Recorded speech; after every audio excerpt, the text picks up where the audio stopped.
Halo semuanya, Assalamualaikum warahmatullahi wabarakatuh. Kita bertemu lagi di dalam pembelajaran sejarah. Dalam kesempatan kali ini, materi yang akan dibahas yaitu berkaitan dengan sumber sejarah. Jadi, setelah kalian mengetahui mengenai ruang lingkup sejarah dan juga konsep berpikir sejarah, maka hal penting yang harus kalian pelajari selanjutnya yaitu berkaitan dengan sumber sejarah. Karena berbicara tentang sejarah tentu tidak akan terlepas dari sumber-sumber yang mendukung peristiwa tersebut, sehingga pembahasan mengenai peristiwa sejarah itu merujuk kepada fakta yang sebenarnya, sehingga sumber sejarah ini sangat penting untuk dibahas. Jadi berkaitan dengan sumber sejarah ini, apa saja sih yang bisa dikategorikan sebagai sumber sejarah? Sebelum kita masuk kepada materi, di sini terlebih dahulu akan dipetakan berkaitan dengan konsep-konsep yang akan kita bahas pada hari ini, di mana sumber sejarah itu bisa dilihat dari sifatnya dan juga dari bentuknya. Dimana kalau dilihat dari sifatnya, sumber sejarah itu terdiri dari sumber primer, kemudian yang kedua adalah sumber sekunder. Sedangkan kalau dilihat dari bentuknya, sumber sejarah ini terdiri dari sumber benda, kemudian sumber tertulis, dan juga sumber lisan. Kemudian sebelum kita mengetahui apa saja yang bisa dikategorikan sebagai sumber sejarah, maka hal utama yang harus kalian ketahui adalah apa sih yang dimaksud dengan sumber sejarah begitu. Nah, yang dimaksud dengan sumber sejarah ini bisa juga dikatakan sebagai data sejarah ya, di mana pengertiannya merupakan seluruh informasi yang dapat dijadikan sebagai dasar untuk merekonstruksi atau menyusun kembali peristiwa masa lalu. Jadi seperti tadi dijelaskan bahwa ketika kita berbicara sejarah memang tidak bisa terlepas dari yang namanya bukti, dari yang namanya data, di mana data inilah yang menjadi bukti untuk kemudian nanti bisa dijadikan sebagai alat untuk merekonstruksi peristiwa yang terjadi pada masa lampau. Untuk selanjutnya, terdapat jenis-jenis sumber sejarah. Nah, untuk jenis-jenis sumber sejarah yang pertama adalah sumber tertulis, di mana sumber tertulis ini bisa dikatakan sebagai suatu keterangan tentang peristiwa masa lalu yang disampaikan secara tertulis dengan menggunakan media tulis seperti batu atau kertas. Jadi sumber pertama yang dapat dijadikan sebagai sumber sejarah itu adalah sumber tertulis, di mana sumber tertulis ini adalah sumber sejarah yang dituliskan baik di dalam batu ataupun di dalam kertas. Nah, biasanya untuk sumber tertulis yang digunakan di atas batu ini biasanya yaitu ketika Indonesia belum mengenal adanya kertas, sehingga penulisan suatu aksara atau tulisan di atas batu ini biasanya digunakan oleh kerajaan-kerajaan kuno di Indonesia, seperti misalnya Kerajaan Kutai, kemudian Kerajaan Tarumanegara, Kerajaan Sriwijaya, dan lain sebagainya. Bahkan kita mengetahui berkaitan dengan Indonesia memasuki zaman sejarah, yaitu ketika sudah ditemukannya tulisan. Salah satunya yaitu tulisan yang ada di dalam sebuah yupa yang dijadikan sebagai bukti dari Kerajaan Kutai. Maka dari itu, sumber tertulis ini sangat penting sebagai bukti mengenai suatu peristiwa sejarah. Nah, kemudian kalau misalkan untuk sumber kertas, yaitu biasanya digunakan ketika masa kolonialisme dan imperialisme di Indonesia, khususnya ketika masa pemerintahan Belanda. Karena ketika masa pemerintahan Belanda di sana sudah mulai digunakannya kertas, sehingga arsip-arsip nasional yang dijadikan sebagai sumber sejarah itu biasanya mengacu kepada sumber kertas. Nah, ini kita bisa melihat dari sumber yang pertama yaitu tulisan di atas batu atau bisa juga dikatakan sebagai prasasti. Kemudian yang kedua adalah kertas. Nah, kalau misalkan dari prasasti ini salah satunya bisa dicontohkan dari prasasti Ciaruten. Nah, ini merupakan salah satu contoh dari prasasti Ciaruten, Dimana setelah diterjemahkan, isi dari prasasti Ciaruten ini memiliki arti bahwa inilah tanda sepasang telapak kaki seperti kaki Dewa Wisnu atau pemelihara.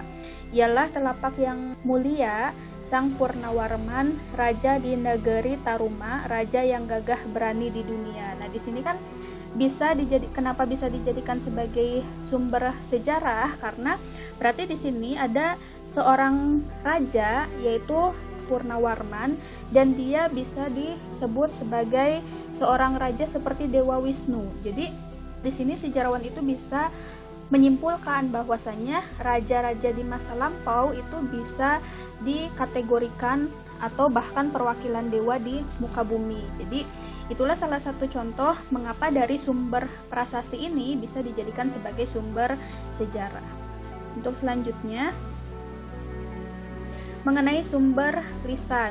Nah, berkaitan dengan sumber lisan merupakan sebuah keterangan langsung dari para pelaku atau saksi mata dari peristiwa yang terjadi di masa lampau. Nah, di sini berarti kalau sumber lisan yaitu sumber sejarah yang didapatkan dari mulut seseorang gitu, dari ucapan seseorang.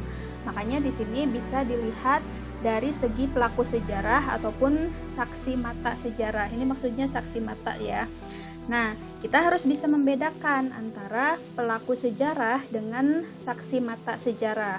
Kalau pelaku sejarah itu adalah orang yang secara langsung terlibat dalam peristiwa sejarah. Contohnya, di dalam peristiwa proklamasi kemerdekaan Indonesia, Soekarno itu bisa dijadikan sebagai pelaku sejarah. Mengapa demikian? Karena Soekarno lah yang membacakan teks proklamasi.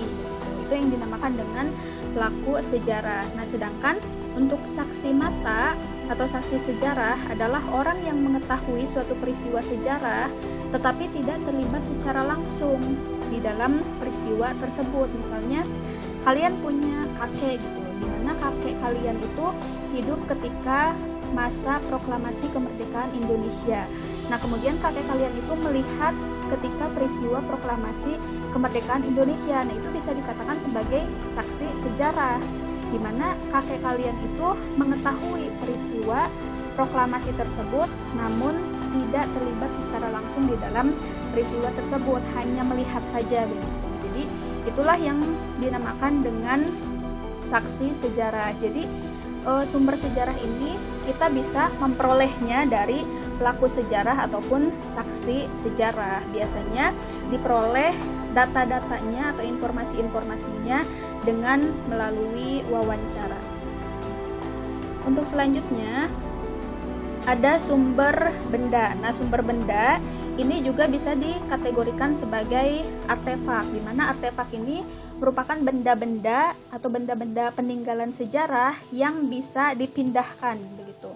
Nah, untuk sumber benda sendiri merupakan sumber sejarah yang diperoleh dari peninggalan benda-benda kebudayaan, seperti misalnya alat-alat atau benda budaya seperti kapak, gerabah, perhiasan, manik-manik, kemudian patung, dan peralatan perang. Nah, jadi untuk sumber benda ini bisa juga dikategorikan sebagai sumber sejarah. Untuk selanjutnya, cara mengetahui usia benda sejarah. Nah, cara mengetahui usia benda sejarah ini terdiri dari beberapa jenis ya. Yang pertama adalah tipologi. Tipologi itu artinya yaitu menentukan usia benda berdasarkan pada bentuk atau tipenya.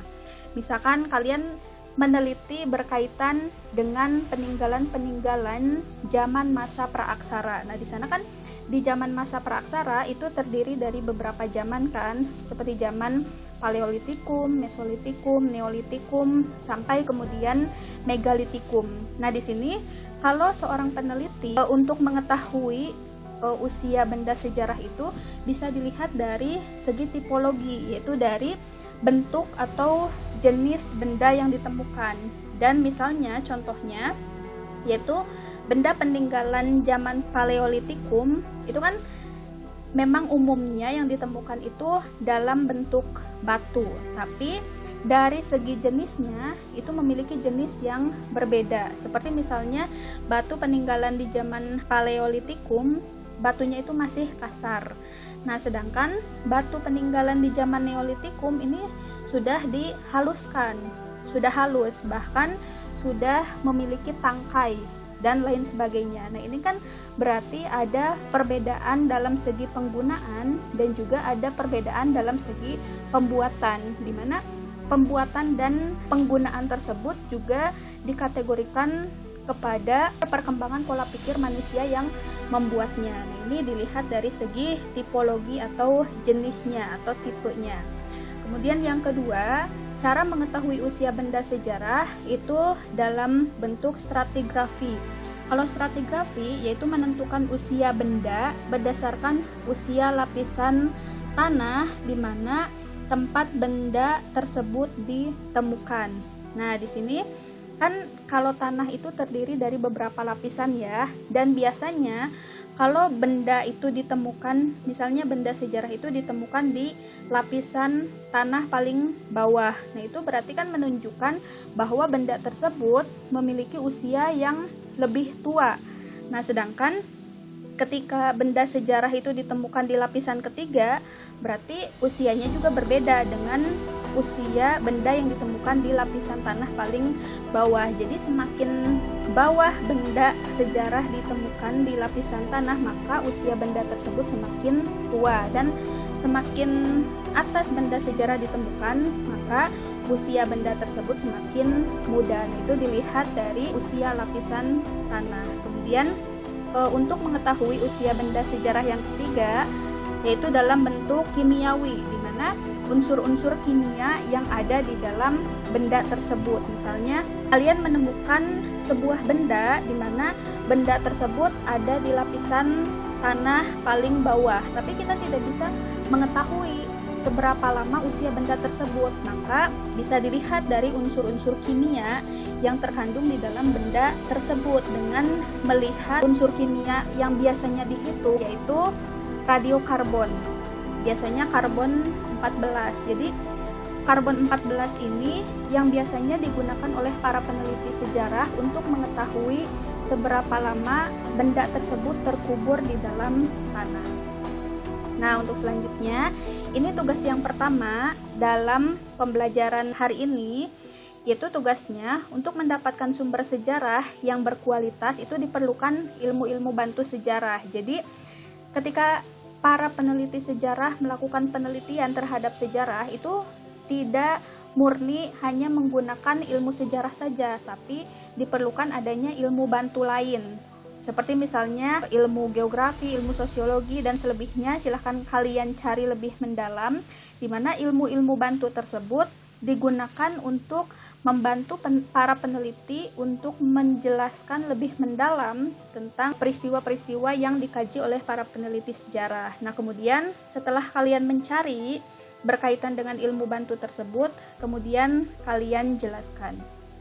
Oke, untuk selanjutnya mengenai sifat sumber sejarah. Nah, sifat sumber sejarah ini terbagi menjadi dua ya, yaitu yang pertama sumber primer dan yang kedua adalah sumber sekunder. Kalau sumber primer disebut juga sebagai sumber yang utama atau sumber asli. Contohnya misalkan kalau sumber yang utama atau sumber asli itu seperti prasasti, kemudian arsip-arsip yang ditulis oleh orang-orang Belanda dan lain sebagainya. Itu dinamakan dengan sumber primer atau sumber yang utama. Sedangkan yang dimaksud dengan sumber sekunder itu adalah sumber kedua. Nah, kalau sumber kedua ini biasanya sumber sekunder yang tertulis adalah surat kabar ataupun juga buku-buku sejarah yang ada di perpustakaan.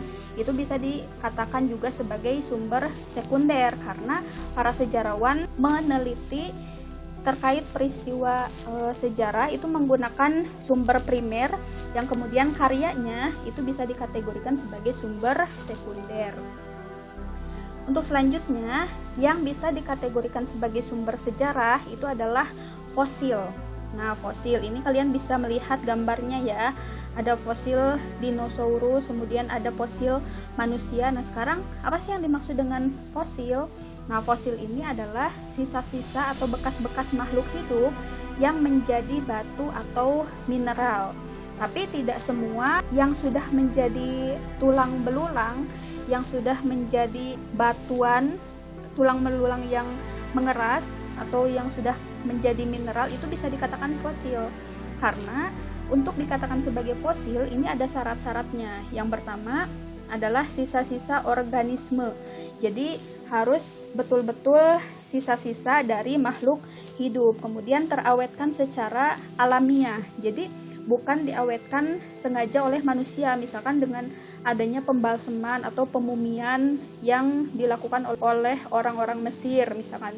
Nah, itu tidak bisa dikatakan sebagai fosil, karena untuk bisa dikatakan fosil ini harus terawetkan secara alamiah, jadi terkubur di dalam tanah secara alamiah.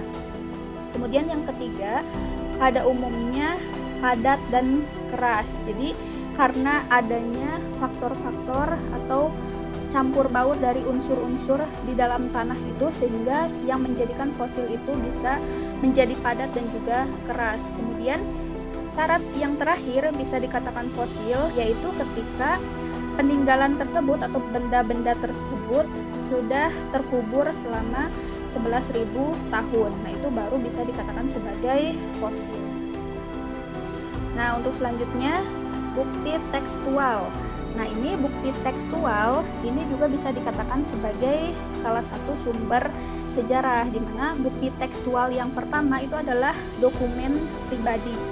Nah, dokumen pribadi ini adalah sebuah catatan seseorang secara tertulis tentang tindakan, pengalaman, dan juga kepercayaannya. Seperti misalnya buku harian dan juga surat pribadi. Nah, buku harian dan juga surat pribadi ini juga bisa dijadikan sebagai pendukung di dalam penelitian sejarah, sehingga bisa dikategorikan sebagai sumber sejarah. Nah, misalkan dari surat pribadi, apa sih yang bisa dijadikan contoh? Nah, contohnya yaitu surat-surat yang ditulis oleh Raden Ajeng Kartini, sehingga kemudian nanti diceritakan di dalam sebuah buku atau berjudul mengenai habis gelap terbitlah terang. Nah, di situ kan dijelaskan bahwa Kartini itu melakukan surat menyurat dengan orang-orang Belanda yang berisi tentang keresahan seorang R.A. Kartini mengenai kehidupan wanita pada saat itu. Nah, itu bisa dijadikan sebagai sumber sejarah, di mana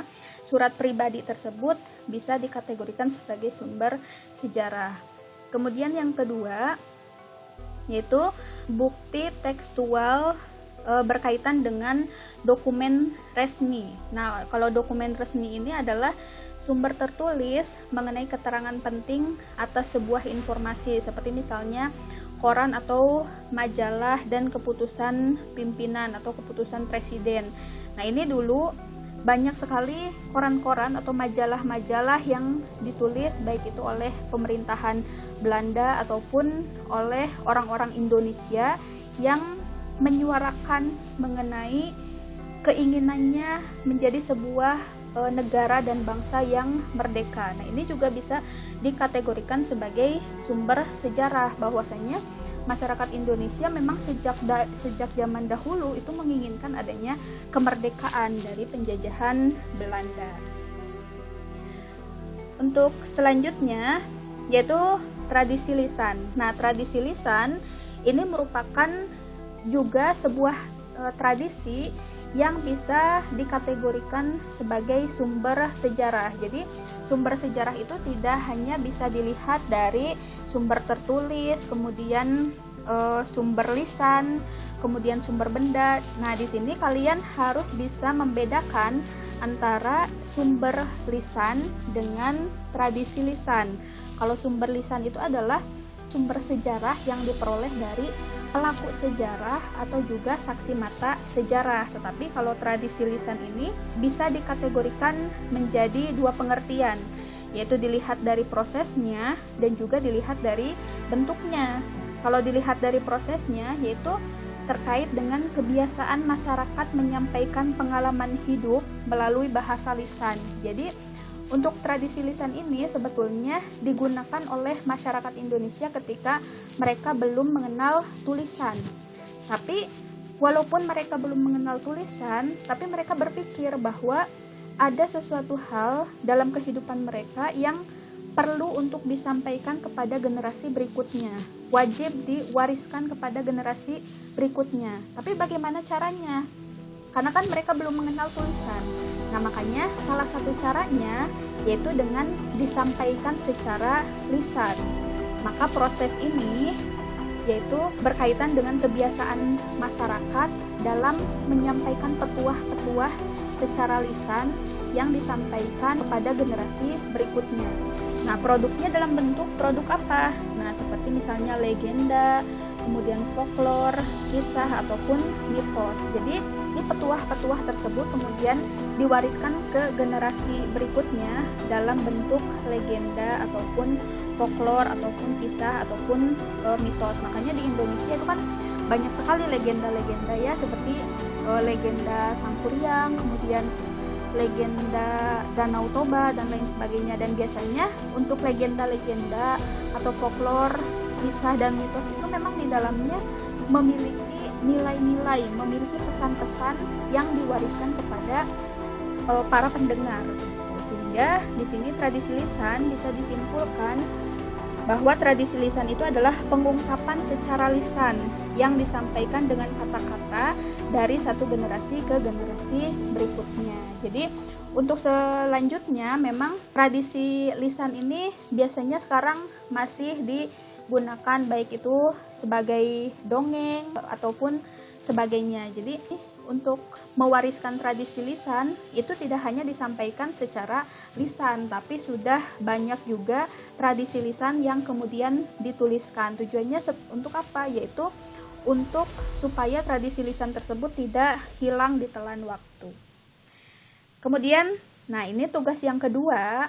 Tugas yang pertama kan tadi sudah. Nah, sekarang tugas yang kedua, carilah kelebihan dan kekurangan sumber tertulis. Tadi kan sudah dijelaskan mengenai sumber tertulis ya. Sumber tertulis seperti misalnya ada prasasti dan juga ada kertas. Nah, kalian silahkan cari kelebihan dan kekurangan dari sumber tertulis tersebut. Kemudian yang kedua, kelebihan dan kekurangan sumber benda. Nah, tadi juga sudah dijelaskan mengenai sumber benda. Nah, silahkan kalian cari mengenai kelebihan dan kekurangan sumber benda tersebut. Nah, itu saja yang bisa Ibu sampaikan dalam kesempatan kali ini. Semoga kalian bisa paham, dan kalaupun tidak paham, silahkan kalian mencari dan mengeksplor lebih banyak berkaitan dengan sumber-sumber sejarah. Terima kasih sudah menyimak. Wassalamualaikum warahmatullahi wabarakatuh.